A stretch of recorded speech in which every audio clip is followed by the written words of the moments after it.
யாருமே நம்மளை தடுக்க முடியாது. நம்ம நினைக்கிறோம், நம்முடைய உள்ளத்துல இருக்கிற ஒளியாக இறைவன், அவனை நினைக்கிறோம். இதை யாரா தடுக்க முடியுமா? அங்க போகாத இங்க போகாத அதை செய்யாதன்னு வேணா சொல்லலாம்.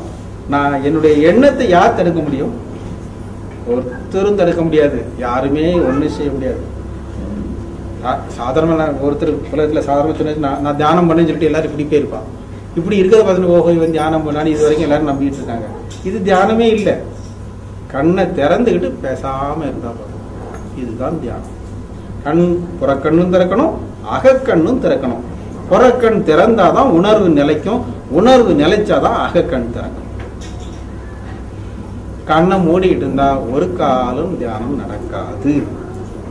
கலையுரைத்த கற்பனையே நிலையென கொண்டாடும் கண்மூடி பழக்கமெல்லாம் மண்மூடி போகன்னு வளலாம் திட்டிருக்காரு.